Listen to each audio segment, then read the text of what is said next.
All right, Shabbosai, good morning. Good morning. Beautiful daf ahead of us today. Begin by thanking our sponsors for this morning's shir. To thank Stephen Teri Czinn for dedicating all of his Shuman Drushos this month in memory of Tzvi Hirsh ben Yosef HaKohen. To thank Paul and Kathy Pollack for dedicating all of Shuman Drushos this month in memory of Paul's grandparents, Zechariah ben Zechariah and Dinah bas Pesach. To thank our week of learning sponsors, Avi and Vivianne Zysman, the creation of the yahrzeit of Michael ben Yechiel, Zechron Livracha. We hope that in the merit of our TALMUD Torah, all of the neshamas will have an aliyah and the families in a chamra. So with that, let us begin. A lot to do today, Meretz Hashem. So we'll say, so we left off, today's daf is Nun Gimel 53, and we left off on Nun Beis Amud Beis.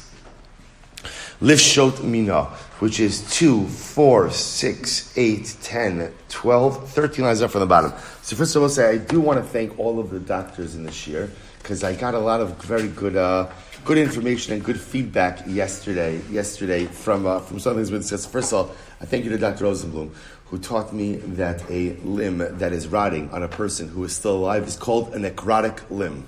A necrotic limb. Incredible. So most of that is good to know. Second of all, the other major ha'ara, this was Dr. Schwartz, Dr. Gevant, pointed this out to me yesterday. I was using the word for shedra as spinal cord. So the truth is, it's not really the spinal cord, rather we're referring to the spinal column.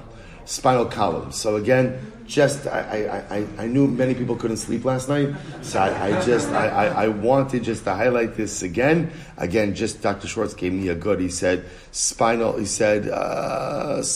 cord. I think you're referring to the bones of the spinal column rather than the neurological structure referred to as the spinal cord. So again, Dr. Gevant also emailed me the same thing or texted me the same thing. So I'll say tremendous shkoyach. I think the doctors were looking for CME credits. That's what I happen to think. But good. Tremendous hashkata. Also, it's beautiful. It's always, the truth is, it happens to be, it's the beauty of Torah, when ultimately, again, you can bring Mada, and this is literally Mada, right? You have a little bit of science, not a little bit, a lot of science over here in order to help us understand things better. So tremendous hashkata. So also with that, let us begin. Remember, we left off yesterday in the middle of a very important question, which is, the Mishnah was going through the list of items that ultimately make a Nazir Tameh. And one of the examples was the Shedra of the Gilgolas, the skull and the spinal column. So I'll say, so the shaila was, is this Shedra and Gilgolas? Or, Shedra or Gilgolas. This was the fundamental question. Obviously, that's a major nafkamina. So we spent pretty much all of yesterday trying to resolve that particular question without success yet. So I say we kind of left off in the middle. The Gemara says, Shaini Shamai de Machmir. Ultimately, and we'll say, so Beis Shammai, when talking about the amount of bones that go ahead and convey Tumah, Beis Shammai was Machmir. To which the Gemara says, I will at least lift shot mina, Taima de Beis Shammai, the Machmir, Harabanan Adiika Shedra Vigilgolas. So the Gemara wanted to suggest that if Shammai is Machmir, at least what I can understand from this Rosa is what? That maybe Beis Hillel, therefore, who is quote unquote Mekel, will say that a Nazir only contracts Tumah if both the spinal column and the skull are both intact. Lo, which one is lo? Adkan lo pligi Rabbanan Ali de Shammai, maybe not. Could very well be that the Rabbanan only argue on Shammai one. Ella be'etzem echad da'asi min hashedra min ha'golgolas. Maybe they only argue about in the following case. When it's a bone that comes from the shedra or gilgolas. But ultimately, again, when you have a fully intact shedra or gilgolas, afilu b'chadam minhon. Maybe even one of them by themselves has the ability to convey tumah. Okay, we'll say 7 lines up from the bottom. Rova atzamos min hashedra gilgolas mo. So we'll say Rabbi Chama asks as follows. What happens if you have a quarter kav of bones from the shedra or a gilgolas? What is that? Understand. Normally, the Mishnah we're talking about the amount of bones which go ahead and convey tumah. How much bones, right, do you need in order to convey tumah? Generally, it's a half a kav. So what about a quarter of kav of bones from the shedra or gilgolas? To which the Gemara says, so what's the halacha? Mai, kikatoni chatzi kav atzamos. When we say that you need a half a kav of bones, heicha deika mishari varav. Maybe that's only bones from the rest of the body. Aval min shedra v'golgolas techamiri afilu rova atzamos. But I will say maybe again when it comes to the shedra and gilgolas, maybe I will say under those circumstances, all you need is a quarter kav. In other words, what we're suggesting over here is that maybe we already see that the shedra and gilgolas are treated differently in terms of hilchos tumah. Maybe an additional difference is that whereas from the rest of the body you need a half a kav of bones, from the shedra and gilgolas maybe you only need a quarter kav of bones. So aval min shedra goes to chamiri afilu rova atzamos odram aloshna. Or maybe there's no difference. Maybe bones are bones, and therefore halacha l'mayis say again, the only amount of bones that are going to create a tumah problem is a half a kav. Amar Rava says tashma hashidra v'hagilgolas. So I would say ultimately again when we say that exposure to a shidra and gilgolas require a Nazir to shave and to restart his ned and his zirus. So I'll say that's the statement. And if you think that by shedra and gilgolas, even a quarter a kav of bones, go ahead and cause the Nazir to go ahead and shave, listni al rova atzamos haba min hashedra. So go ahead, I'll say, and let it write, and a quarter kav of bones that come from the shedra. And I will say, ultimately again, the fact that the Mishnah does not say that indicates to us what? That the amount of bones from the shedra and gilgolas that cause tumah is the same amount of bones in general that apply everywhere else, which is a half a kav. A half a kav. Tap of nun gimel. I v'harava hu da'amar lo nitzrucha ela l'shedra v'gilgolas she'im bahen rova atzamos. But Rav himself said that again, the entire point of his teaching was to teach us the idea about a shedra and the gilgolas, where there's not a quarter a kav of bones. In other words, I will say, according to Rava, the whole chap was shedra and gilgolas pose a tumah problem, even if they don't reach the threshold of a quarter kav of bones. To which the Gemara says, you're right. That Allah l'maisa basar d'shameh Rabbi Akiva. This was stated ultimately again after he heard the statement from Rabbi Akiva. Fine. So Tashma. So we'll say, so again, we're still dealing with the same question. I will say, so now what we've just done is we've transitioned from one question to another question. In other words, our question, which we'll still have to resolve, ultimately is it Shedra and Gilgolas, or Shedra or Gilgolas? Question number 2 now is, the Mishnah tells us that a half a kav of bones poses a tumah problem. What about when it comes to bones from the Shedra and Gilgolas? Is the shear still a half a kav? Or perhaps because Shedra and Gilgolas are clearly treated in a more machmir way than anything else, it's even a quarter a kav. Okay, so that's what we're dealing with now. So Tashma, Shammai Omer, Shammai says, Etzem echam in Shedra and Gilgolas. So we'll say Shammai says, even one bone, ultimately again from the Shedra and Gilgolas, will convey tumah. To which the Gemara says, Shiny Shammai the machmir tvei. So we'll say Shammai is different, right? Because Shammai is very machmir. Okay, well if Shammai is very machmir, that's fine. We'll say then. We'll say, by the way, if halacha l'maisa, then according to Shammai, that even one bone from the shedra and gilgolas goes in and conveys tumah. So of course that's even less than the quarter kav measure. To which the Gemara says, no, Shammai is different because Shammai is exceedingly machmir. Well, okay, if Shammai is exceedingly machmir, so tif shot, the Gemara says, liv shot mina, taimad Shammai de machmiran, hal rabbanon ad ika chatzi kav atzamos. So we'll say, if Shammai is the very machmir opinion, then great. Then I could extrapolate from that what? That the rabbanon themselves hold that halacha l'maisa, you need a half a kav of bones, in all cases, even Shedra Vilgolgolas. Okay, to which the Gemara says, maybe not. Dilma, ad kano pligi rabbanon alei deshamai, ella be'etzem echad.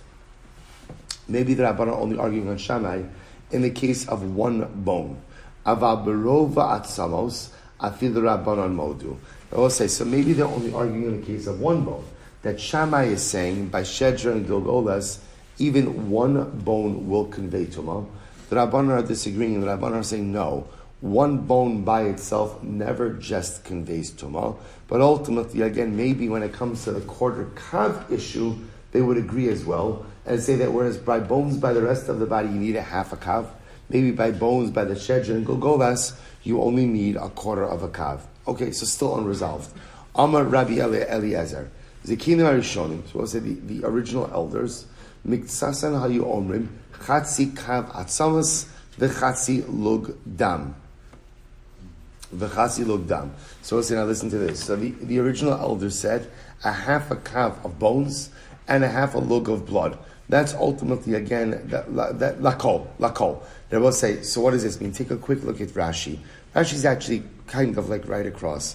So Rashi says over here, Rashi says, Rabbi Eliezer, Zekinim Rishonim, Miktsasan hayu omrim, chatzi kav atzamas v'chatzi lug dam lakol, mitame ba'ohel. So we'll say the original iteration, the original Zekinim, right? They said that ultimately, again, a half a kav of bones and a half a lug of blood will convey tumas ohel for everything, meaning truma, kodshim, nazir, osa pesach. So we'll say if you're under the same roof with a half a kav of bones or a half a lug of blood, ultimately you will contract tumas ohel, and that will invalidate your ability to eat truma, to eat kodshim. If you're a nazir, it'll bring your nether to a crashing halt, and it will preclude you from going and eating Karban Pesach. And I will say, take a quick look at the rush also. This is like the second to last rush.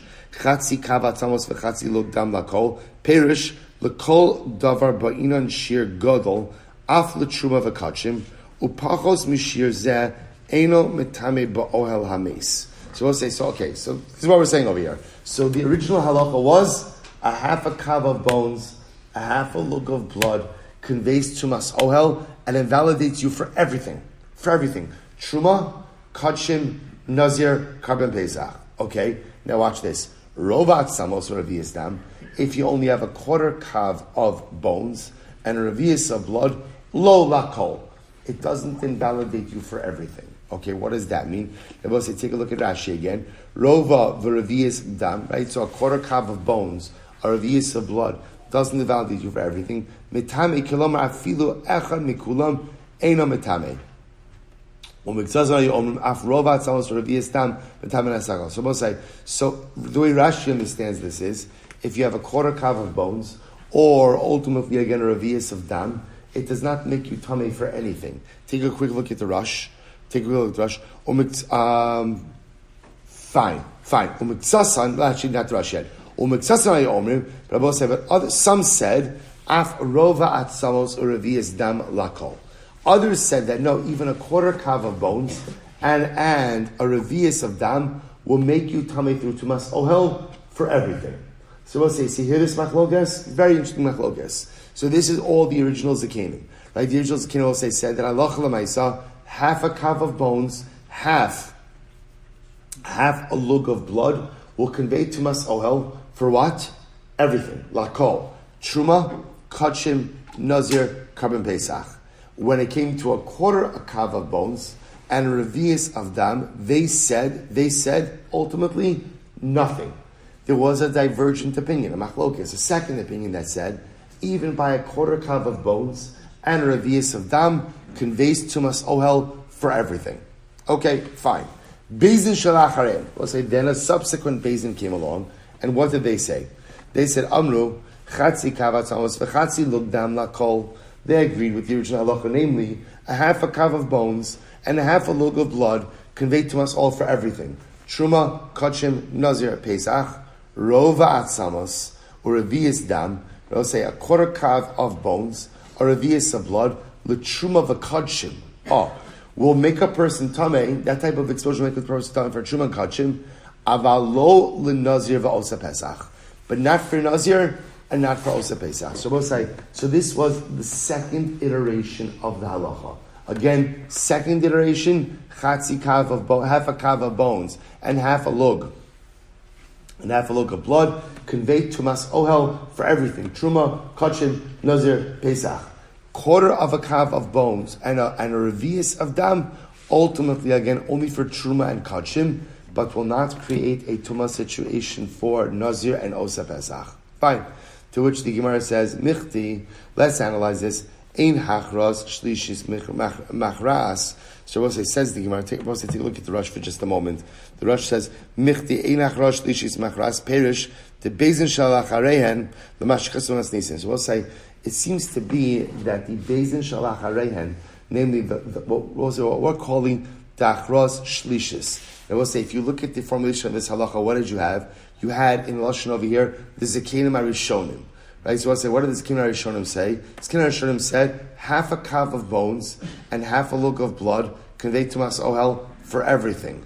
Quarter of a kav of bones and revi'as avdam do nothing. We'll say that was right. That was one. Two, Miktsasan said even a quarter a kav of bones and revi'as dam is matame for everything. Then Bezin Shalach Harehen, number 3, they say half a kav of bones, half a lug of blood, convey tumah for everything. And then they said quarter of a kav of bones, revi'as of dam, convey tumah only for truma kachim. Good. That's it. That's the entirety. So I just want to point out, so michti enach rosh lishis machras. The third iteration, in other words, we'll say the Bezin Shalach Harehen, the last version of this halacha, doesn't seem to align with the Mishnah. Amar Yaakov bar Idi, mipi Shmuel Amru, mipi Chagai, Zechariah, Umalachi. So we'll say ultimately again, they were saying this over. Ultimately again, they had a Masorah. This was the Masorah. Ultimately again, that drove the Bezin Shalach Harehen, and they had a Masorah ultimately again from Chagai, Zechariah, and Malachi. Incredible. So we'll say, so halacha l'maisa, how do we paskin? So I will say, so very specifically, what I want to point out to you over here is, how do we paskin? How do we paskin ultimately again on Shedra and Gogolas? Right? Because this was the question that's been driving our entire sugya. Is it spinal column and skull together, or is it either or? So I will say, I'll just point out to you a very good Rambam to have a look at, which kind of brings this entire sugya together. Ultimately, is the Rambam Hilchos Tumas Meis Halacha Parak Beis Halacha Ches Beis Ches Tumas Meis. The truth is, the Rambam brings this down also in Hilchos Naziros, but the more comprehensive list of like everything and how it's metame. Ultimately, again, this is the best way to look at it. So we'll say. So I'll point out to you as follows.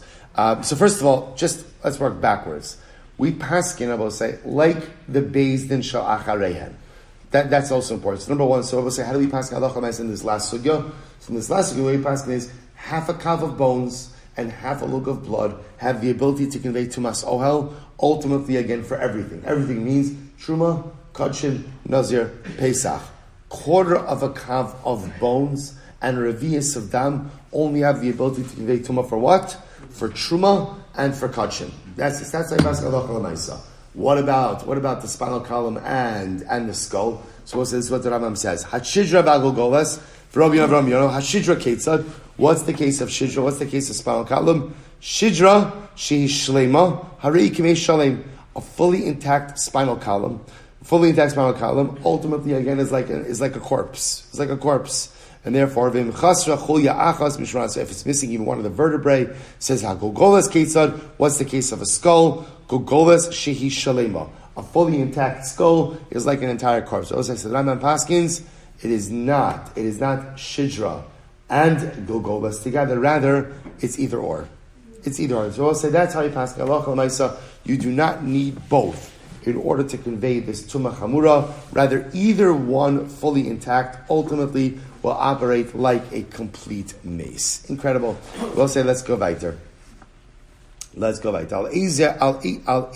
ilu nazir migaleh. So let's say, so the Mishnah said, remember after going through the whole list over here, so the Mishnah said these are the types of tumah for which a nazir will have to shave. Of course, I will say, what does shaving mean? So shaving means, again, bringing his current naziros to an end and restarting a new tenure. So al elu dereisha utemai. So we'll say, al elu dereisha. So we'll say, remember again, whenever you see a lashon like this, al elu for these. So often, the way the Gemara interprets that is that al elu means for these things you will go ahead and become tamei, which we can infer from that as what?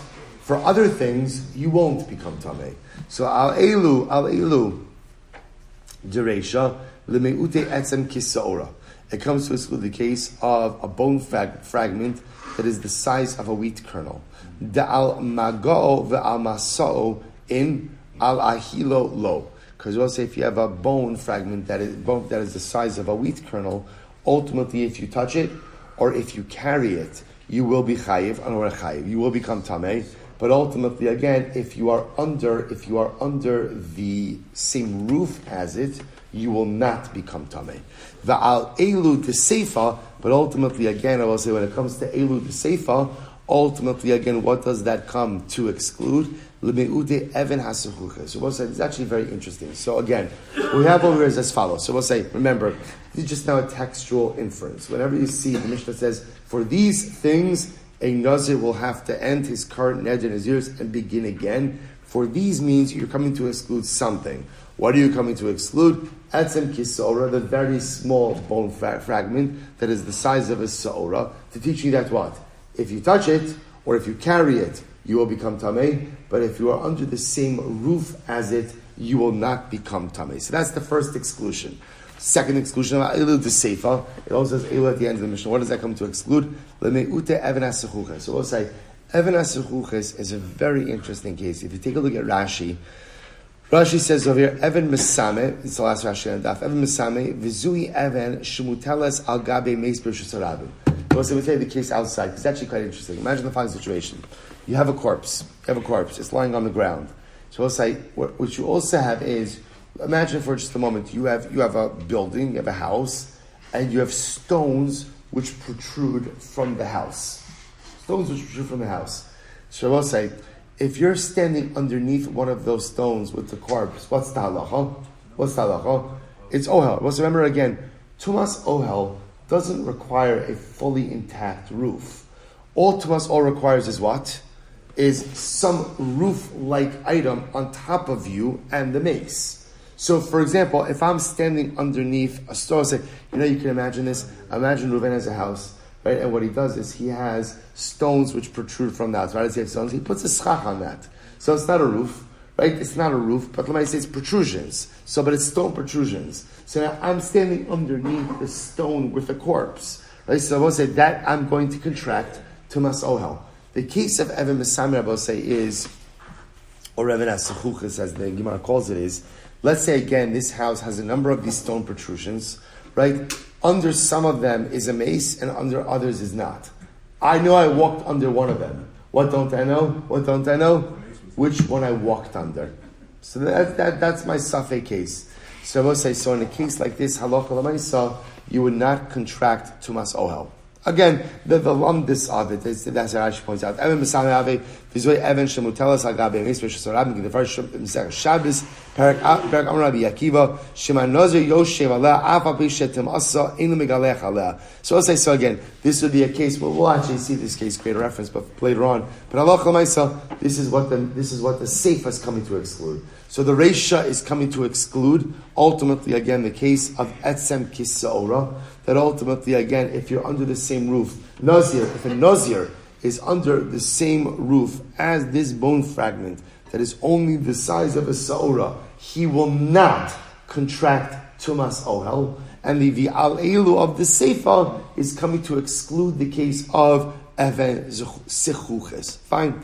V'chatzi kavatzalos. So also remember again, if you have a half a kav of bones, ultimately again, this would cause the Nazir to contract Tumah and require him to shave. Amud Beis, Chatzi kavat samas in, Rova lo. So what do you see from here? Is that a half a kav of bones, but not a quarter kav of bones. Now take a look at Rashi for just a moment. Rashi says, first Rashi in the daf, Chatzi kavat samos, Nitame alav, amagov amasov alahilo. So we'll say if you have half a kav of bones, you remember again, there are multiple ways you can become tamei. How could you become tamei? Touch it, right? Carry it, or under the same roof as it. Now we'll say, now the way it's making it sound over here is, but if you have a quarter of a kav of bones, then what? You won't become tamei at all. Even if what? Even if you touch it. So the Gemara says, hey chitami, what's the case? But I don't understand. I will say it doesn't make any sense. What did we just establish? We established in the Mishnah that if you have a bone fragment, right, that is the size of even like a kernel of barley, what's the halacha? You're tamei. Now, granted, you're not tamei tumas ohel, but if you touch that, you are tamei through maga. So if you are going to become tamei through a bone fragment, Rabbi say, then of course what? From a quarter kav of bones, you're going to become tamei as well. Now, granted, I understand, maybe I won't become tamei through tumas ohel, but l'maisa shall at least become tamei through maga, to which the Gemara says, "Say fuklan mishum etzem kisora." So I understand when you say that a quarter of a kav of bones doesn't do anything, is not metame. How could that be? In a quarter of a kav of bones, you certainly have at least what? You certainly have at least a bone fragment. Obviously, that should convey tuma. Ela de ikmach ikmuche. Rather, we'll say, what's the case? The case is where you ground up the bones. You ground up the bones. So we'll say, so what do you have? You have bone dust. Right? Take a look at Rashi. Rashi says, "Sheshachachan dak harbe kimo kemach shenitchan bo." So we'll say, what did I do? I ground it up very well. So we'll say it's like fine flour. It's like fine flour. All I mamish have is fine bone dust. She'in bo etzem kisor. We'll say now in that case, what don't you have? You don't even have a bone fragment, right? Because remember, what is a bone fragment? A bone fragment is a solid piece of bone. In this case over here, you've ground up all of the bone, and therefore there is no bone fragment at all. Rashi conveys says, "V'kamash malon de'ispe chatzi kav metame amago v'amaso v'alahilo pachos michatzi kav afilu amago eno metame lefisha in bo etzim." So also listen to this. Shall say, so now what the Gemara is teaching is as follows: if you take a half a kav of bones and you grind it up, and you have a half a kav of bone dust, what does that do? That makes you tamei. Even to masoal. But if you only have a quarter kav of bone dust, what does that do? Nothing. What about etzem kisora, bone fragment the size of a barley kernel? Let's say, remember again, etzem kisora only applies when? When you have actual bone. But if all you have is bone dust, ultimately it's not going to convey anything. So therefore, I will say, what we are slowly doing, or I just want to point out, is really going ahead and accumulating some really very important halachas. Right? So I'll say, so here's what I have. It's either shedra or gulgolas. I don't need both. Right? I also know that halacha l'maisa again, it's a half a kav of bones that convey tumas, even tumas ohel. Certainly maga, masa, even tumas ohel. I now know also that halacha l'maisa, the half a kav of bones does not even have to be fully intact, even if it's bone dust. Right? It's still going to convey tumah. A quarter kav of bones, if bone dust, will not do anything, but a bone fragment that is the size of a barley kernel will convey tumah. What kind of tumah? Maga and masa. What won't it convey? Ohel. So just like Rebbe, we're just accumulating this list of facts. Right? Next, al-iver min ha-meis, ba'al-iver min ha-chai, sheyesh lein basa krai. So let's say, so now we are on Nun Gimel days 53b, 5 lines in. So remember again, if you have a limb from a mace, or a limb from a chai, from a living person, sheyesh lein basa krai, that have enough flesh. To which the Gemara says, ein alein basa. So we'll say, by the way, the amount, remember again, what was the amount of flesh? Was the amount of flesh that if it was there, would we be able to regenerate on its own, right? So the Gemara said, so ein alein basa krai. What happens if halacha l'maisa, the limb doesn't have the requisite amount of flesh? So Rabbi Yochanan Amar ein hanazir megalech alein. So Rabbi Yochanan says, okay, if it doesn't have the amount of flesh, therefore Nazir is not going to have to shave for it. Rish Lakish says, hanazir megalech alein. Rish Lakish says, no, even if the limb doesn't have the requisite amount of flesh, the Nazir is still going to go ahead and shave for it. Okay? To which the Gemara says, Rabbi Yochanan Amar, so let's analyze. Rabbi Yochanan Amar, in hanazir megalech alein. Rabbi Yochanan says the Nazir will not shave because of exposure to this type of limb. The Gemara says, why? The ha katani bereisha al iver min hameis bal iver min hachai. So ultimately, because the Reisha says, ultimately, both for exposure to a limb from a living person, a limb from a dead person, sheyesh len kizayis basar in, aval in alehen lo. So we'll say, so ultimately again, so Rabbi Yochanan is going to say, listen, that's what the Mishnah says, right? The Mishnah explicitly says, when are you going to have to, if you're a Nazir, when are you going to have to shave, when we start your Neder Nazirus, for exposure to a limb? Only if there is kizayis basar, right? The kizayis flesh. That's all. If you have it, yes. If you don't have it, no. I have Rabbi Shimon Lakish. What's Rish Lakish's logic? Rabbi Lakish Omer Megaleach Migdalo Katoni B'Seifa. I will say, now here's what's interesting.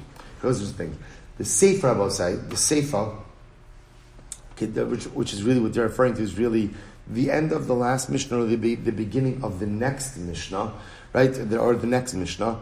Next Mishnah is going to focus on cases where if a Nazir is exposed to this type of tumah, the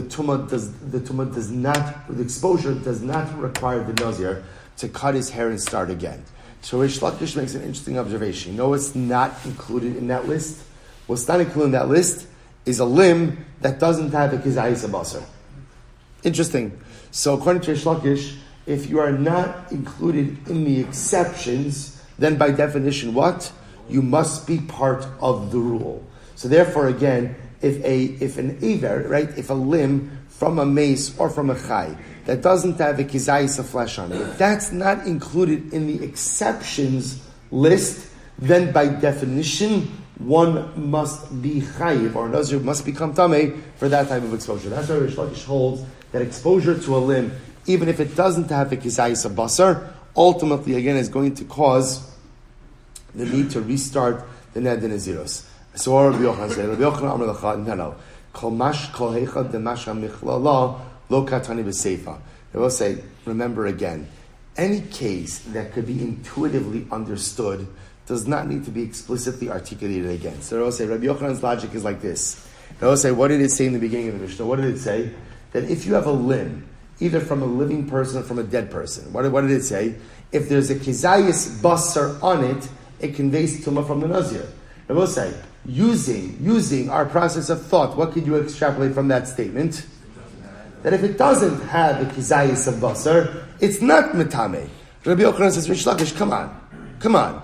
You don't need a Mishnah to restate that. I will say that's always how halacha works. In other words, you make a statement and you infer something from that statement. So halacha, again, I don't need to restate it again. So chatzi kav atzamos, the mashma chatzi kav in rova atzamos lo. We will say, but use okay. Now the asking on Rabbi Yochanan. One second. The Mishnah said that a Nazir shaves if he is exposed to a half a kav of bones. Now what can you infer from that? Half a kav of bones, yes. Quarter of a kav of bones, no. Right? That's a pretty logical inference. Yet the katani b'seifa rovat samos. Yet Rabbi say that halacha l'maisa, it says in the next Mishnah that what? Exposure to a quarter kav of bones doesn't require the Nazir to shave.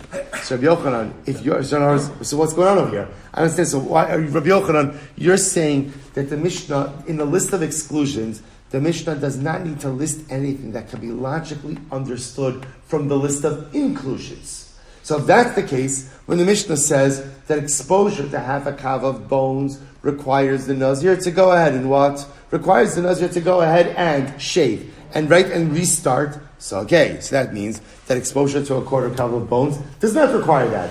Yet why does it have to say explicitly that exposure to a quarter kav of bones does not require the Nazir to shave? So what's going on? Hasam is different. It's different. Hasam ilo v'katani b'sefer rovat samos. It had to be restated. I'll tell you why. Had the Mishnah not restated that a quarter kav of bones does not trigger the need for the Nazir to shave his head, to cut his hair, Hasa, I would have said as follows: Hava amina, afilu al mago va'al masa'olo. I would have thought that even touching or carrying a quarter kav of bones does not convey tumah. So this is actually very interesting. Had the Mishnah taught me, the Mishnah tells me that exposure to a half a kav of bones causes the Nazir to cut his hair to restart his ned and naziros. So I'll say, what would I have inferred from that? What's the halacha with a quarter kav of bones? What's the halacha? Doesn't cause tumah. But I would have thought, what does it mean it doesn't cause tumah? Even with maga and masa. I would have thought that even carrying or touching a quarter kav of bones doesn't generate tumah. So I will say, that's false. Whereas a quarter kav of bones will not create tumah somehow. Right? And a quarter kav of bones will not trigger the need for a Nazir to shave his head. Touching or moving a quarter kav of bones absolutely conveys a certain level of tumah. Therefore, again, the Mishnah had to restate it in the list of exclusions. to tell us that what is it excluded from? Triggering Tumah in a Nazir. What is it not excluded from? Tumah of Maga and Masa. Therefore, it had to be restated. To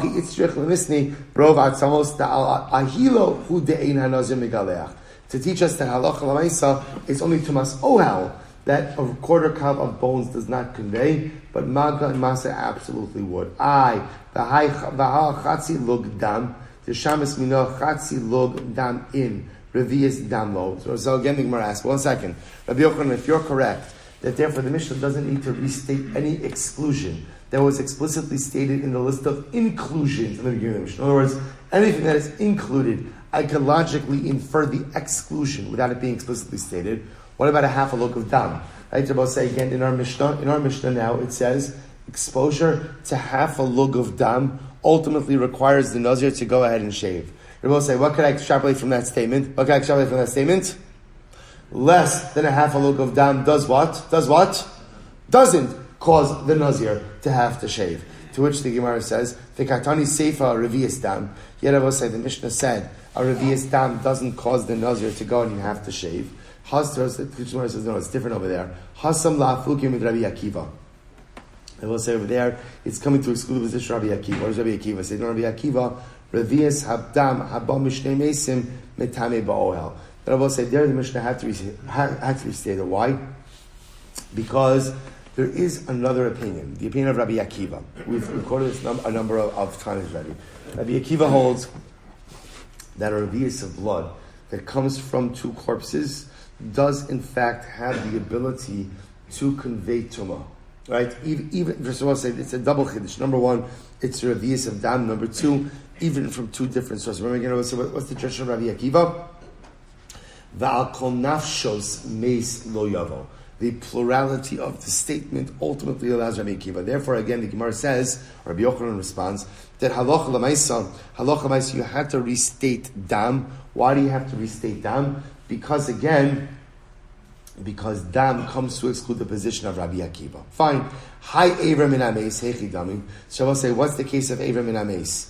Id ispei. And I'll say, actually, you know what we'll stop over here for today. We'll stop over here with Hi Avra min ameis. Well, again, I'm leaving off mid thought. But again, we'll say we're going to do a little thought on the parasha. But again, what we are leaving off with is a fundamental machlokes in Rabbi Yochanan Reish Lakish, namely about the Aver, about the limb. Whether it's a limb from a dead person, a limb from a living person. Ultimately, again, the machlokes of Rabbi Yochanan Reish Lakish, what happens if it doesn't have a kizayis basar on it? So ultimately, again, Rabbi Yochanan telling me, if it doesn't have a kizayis basar, Nazir doesn't have to shave. Reish Lakish saying if it doesn't have the kizayis basar, he still has to shave. They both have their inference from the Mishnah, and what this has done is triggered a more general conversation by the Mishnah, namely again about which items need to go ahead and be included ultimately again in the first Mishnah, the inclusion case and the exclusion case. Meretz Hashem, we'll continue the rest of the Mishnah tomorrow. So just to share with you a short idea in the parasha.